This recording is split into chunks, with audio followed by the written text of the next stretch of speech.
Alex here on the Daily Pilgrim channel, and today we're going to go for a little walk. Just left my house about 2-3 minutes ago, and already, have a look at that. Isn't that fantastic? My house is sort of behind that bush. It's not on its own, it is part of a very nice village. I just happen to be the last house before you leave. And so yeah, what a fantastic day we've got. The sun's out, oh, in fact very brightly directly behind me. We've got this wonderful view, this wonderful walk ahead of us, and we're going to try and get up that hill. Now I've never done this before because I've only lived here for about 6 weeks now in this village. I don't know how long it's going to take, but we'll see what we see. Well, we've got a bit further now. The lights will break on there. Come a bit further. Only a couple of minutes, about 10, maybe 12 minutes into the journey. And it's amazing just how detached we now are. I can't see a house. I can't see any sign of civilization whatsoever. And I know the wind's blowing, in fact I'm going to have to take the hat off. But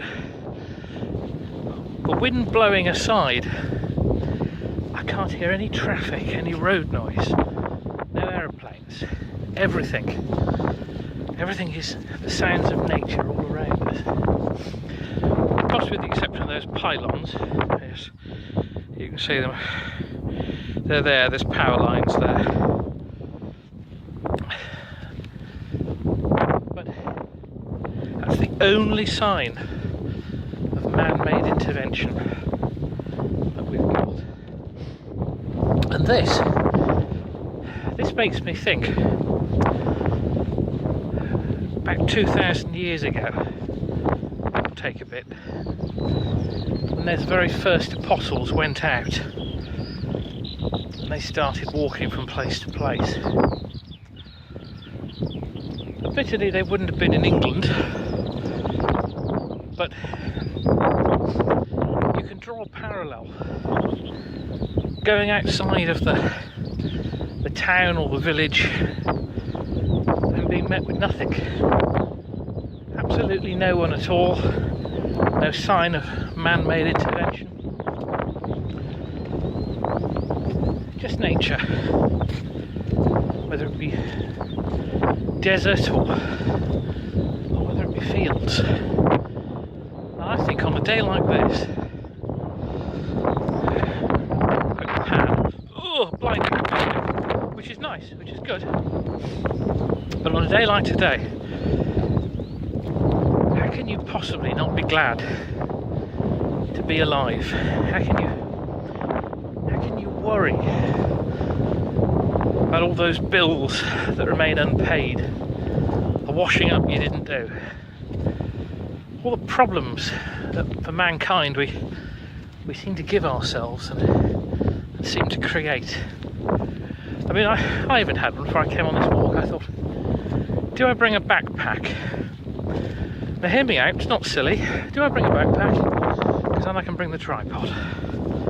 And there we are. I just paused there. Met a nice lady. Wondered why I was talking to myself. So I thought I'd explain. We've got a little bit further again. We're walking diagonally across the field now, and we are aiming for the wood still, and we're getting so close. It seemed like miles and miles away. Well, it probably still is miles and miles away, but I'm trying to stick roughly to the path as best as I'm able. And yeah, when we get to the top, I might stop recording for a bit. When we get to the top, we'll have a look around and we'll try and do a bit of connecting with this wonderful nature that's all around us. I'm going to go for now. I'll find another update. I've just seen something just up here, and it made me me think of something. I think that's all a bit too close to home in the last 24 hours. So that will go some way to date this video, if nothing else.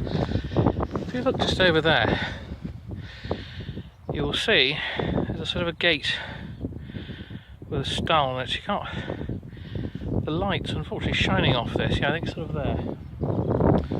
Well, a while ago, I watched a video about living a simple life, and this video was created by someone I'm now friends with on Facebook called Rick Clark, and you may know him better as Rick Van Man, the Rick Van Man channel.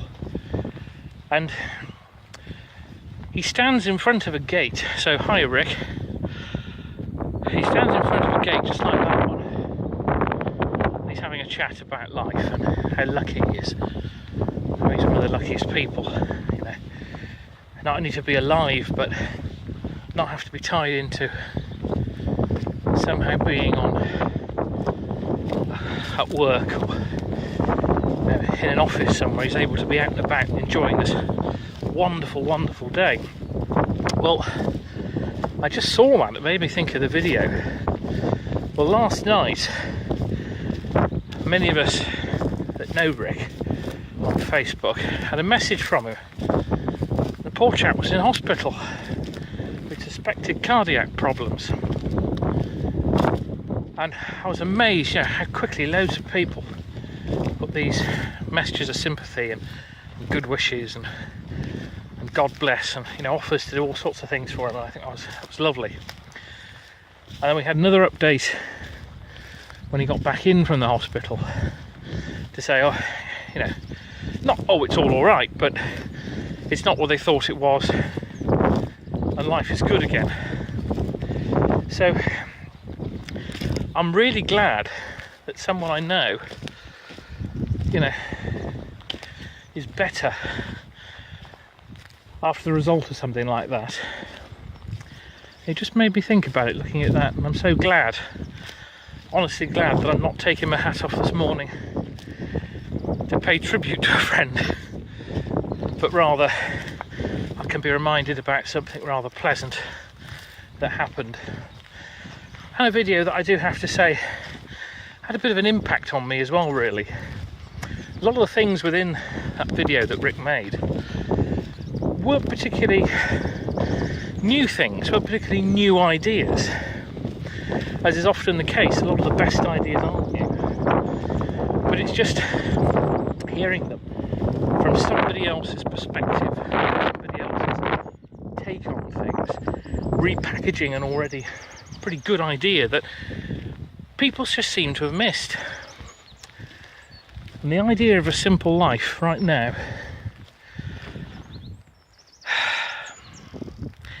it's absolutely blasted marvellous. So, everything that I started the Daily Pilgrim channel and mission for is pretty summed up. Let's have another look. It's pretty summed up by that. Glad you're well, Rick. We're going up a bit further. We're getting so close to the foot of the woods now. And then apparently it's quite steep inside the woods, so we'll go for now. We'll traverse the next bit. See you all in a second. On the edge of the wood. Finally. But if you look down there, in the distance, my house is the first one you can see. And right now I'm thinking, my goodness, that was a long way up and how unfit I am. But might be time for a little pause up here. A little stop for 5 minutes. Find somewhere to sit down before I do the rest. Right. I'd like to say that we're there, but we're not. But very nearly. But I thought this was a lovely place. Found myself a little spot there to sit. And I thought, wouldn't it be a nice idea just to stop for a minute and offer a tiny, tiny little prayer. Not a liturgical one. I'm not going to get down on our hands and knees or anything like that. We're just going to offer something very, very simple. And you could say prayer, or you could say meditation, you could even say some sort of atheistic or deistic sentiment. But you look around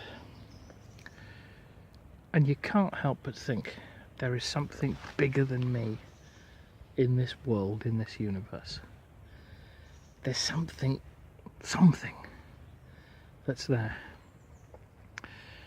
And you know, I can chop a tree down, but I can't make one grow. I can pull a flower up, I can put a seed back in the ground, but I can't do the sort of spark to make it work somehow. So I look around, and I invite you to as well. Have a look. And just think, wow, isn't this absolutely amazing? I don't know whether you can hear it on the video, but I can just about hear this bit of bird song.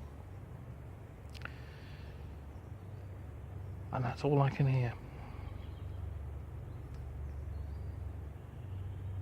I can hear something rumbling actually now, which I couldn't down there, but now I'm up on the hill, I can hear something.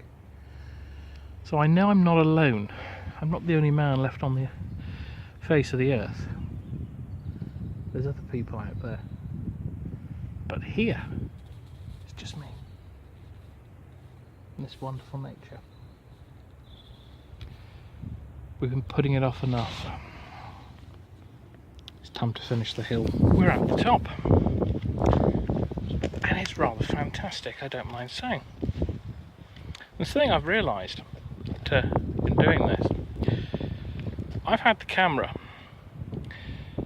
this way round, which normally I don't do. Normally when I've got it on the tripod I turn it that way. So right now everyone's just looked on their side. And unfortunately what that means is that when I edit this, half of it's going to be in sort of portrait format and half in landscape. But we'll have to forgive that. Now, this little clearing at the top, there are a few trees, but I would call that a clearing. There's a couple of man-made structures, a couple of little sort of willow teepees that have been woven, and people have lopped down some branches and made some little shelters. And something I thought was quite interesting, there's there's signs of life up here. It's a public bridleway and public pathway, and dotted around, if you have a look over there, you can see that there's these little sort of, I don't know whether they're charcoal burners or portable heaters, but there's quite a few of them dotted around up here. And yeah, quite clearly people come up here quite a lot. Being a newbie to the area, I wouldn't have known that.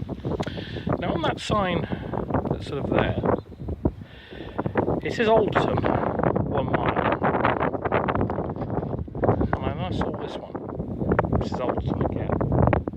And I missed that there's a little tiny arrow carved off the side of it.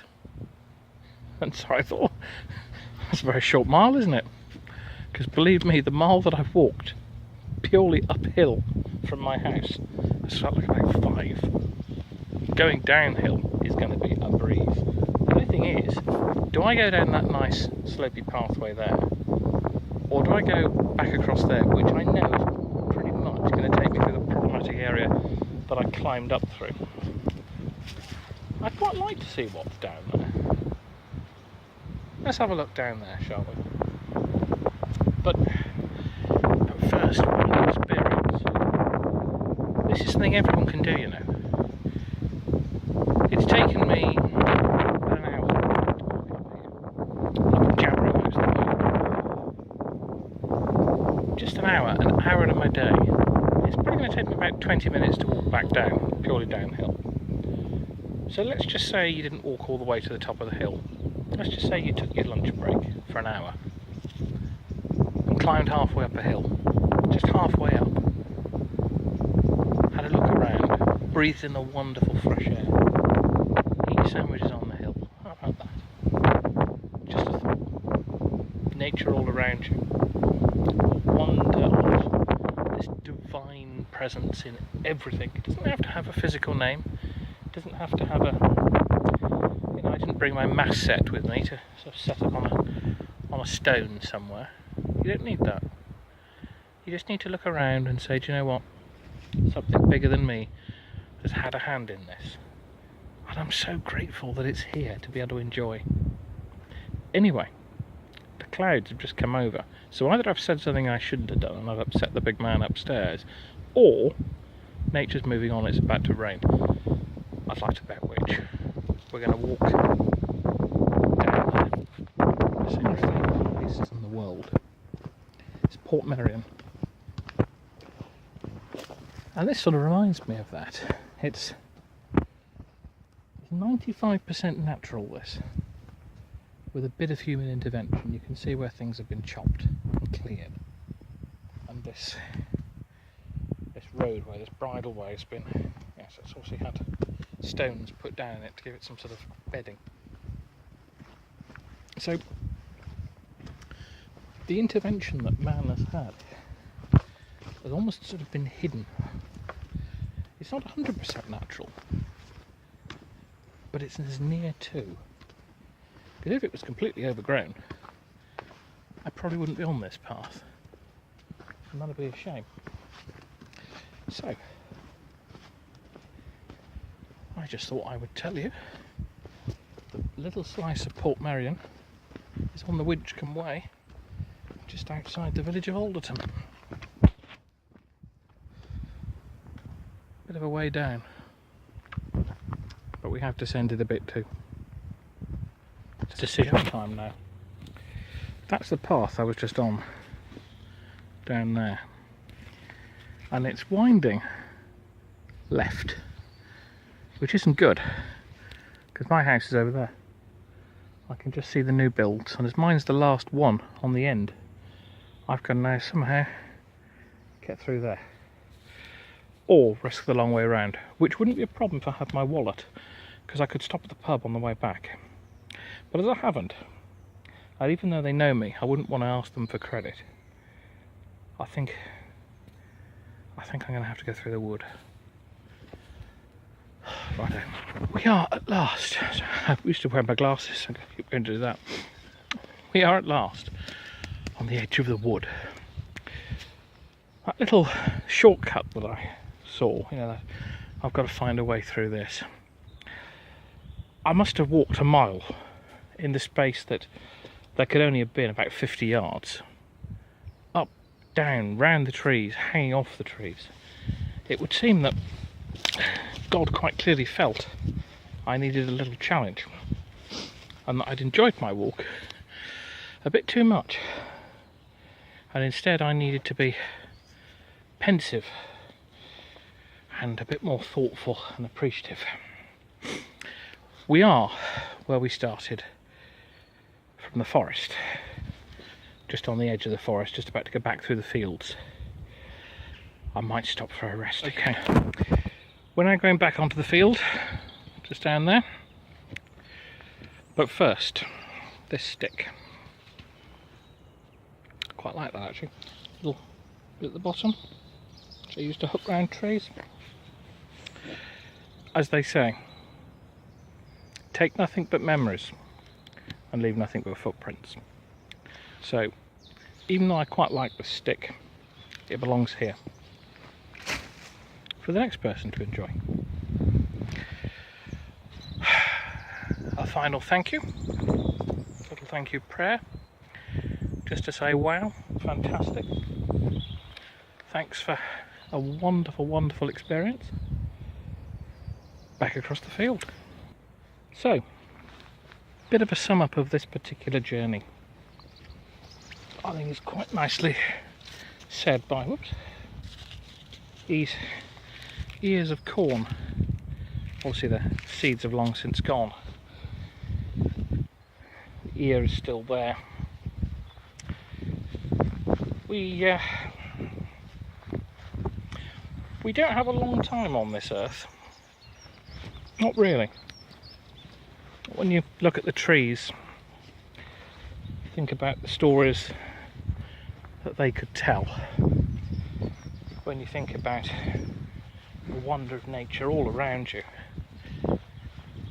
which is as old as the earth itself. And we of course aren't. And you look at a walk like this and you stroll back, think about your time, and you've left your footprints.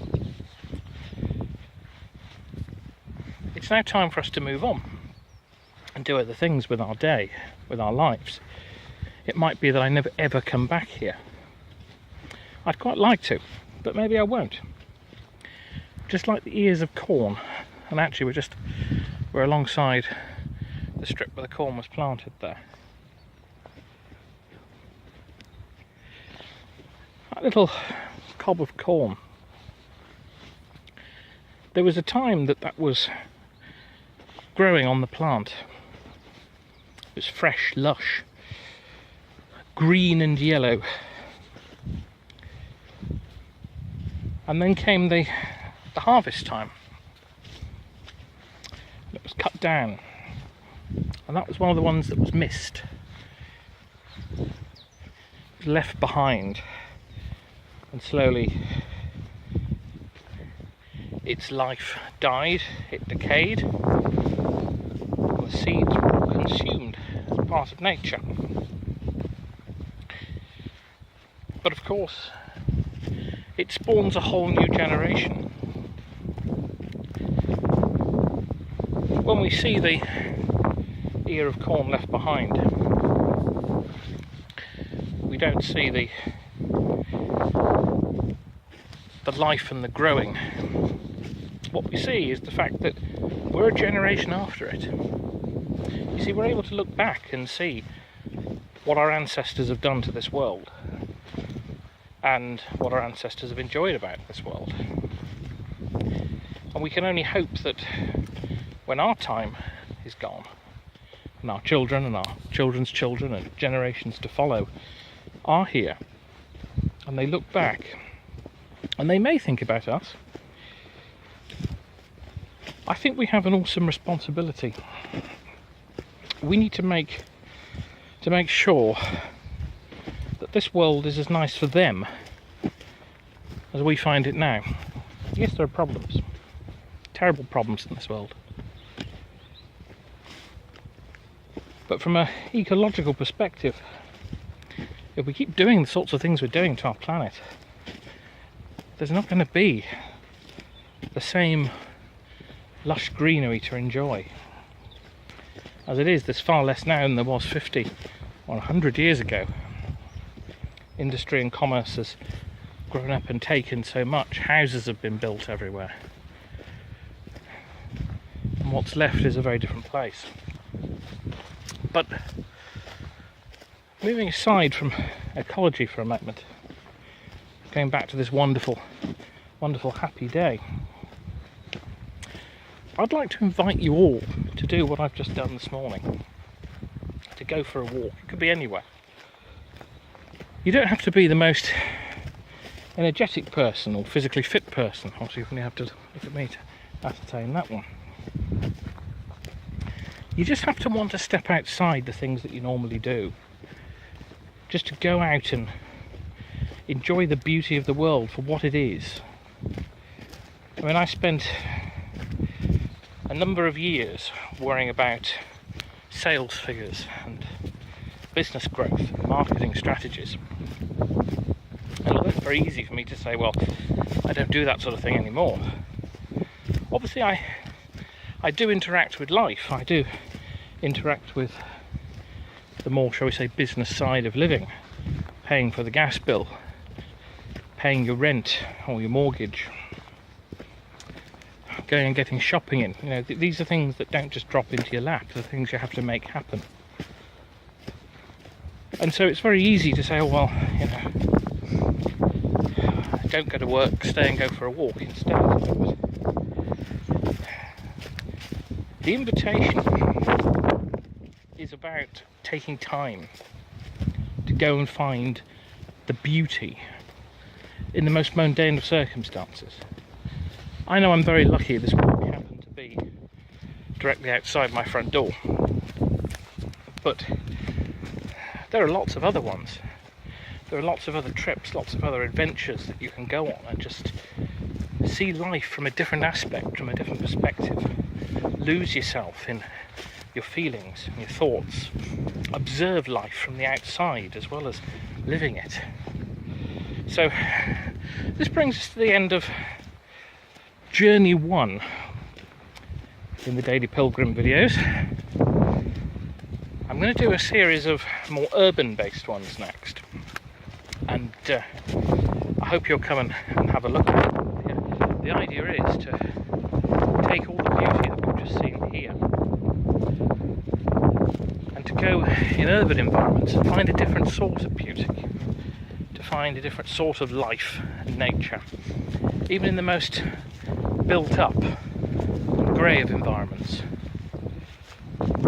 And as always, to just remember that whatever we may or may not call the divine God, or whatever name or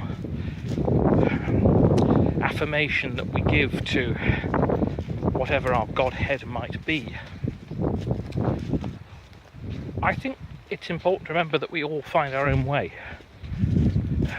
and we're all still on this planet together. I think whatever God is, I think he must really, really have a love for life and for the universe and for everybody in it to create scenes like that. I know science can be used to explain it. Of course it can.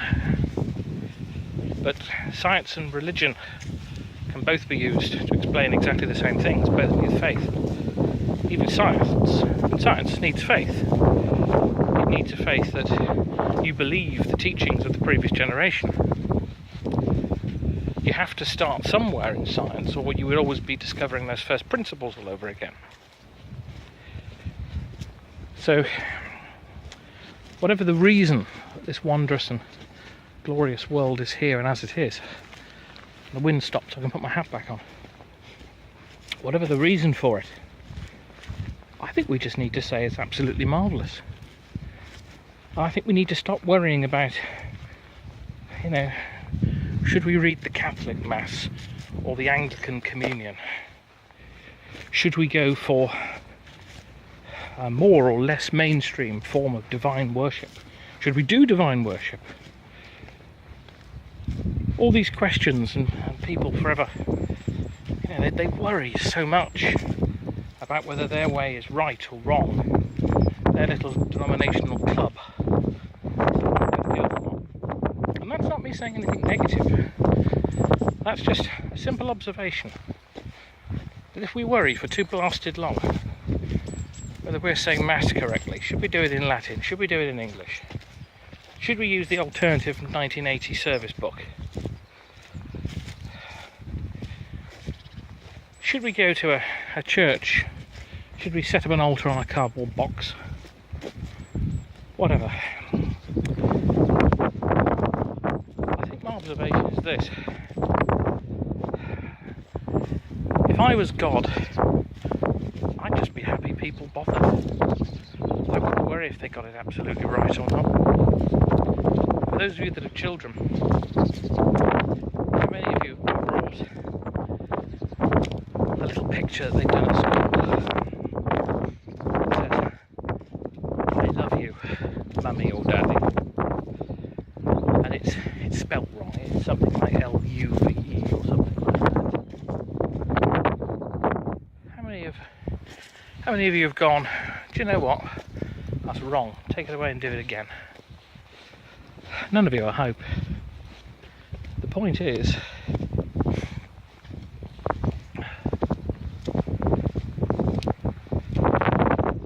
that we're happy somebody tried. We're happy somebody expressed their love for us at all.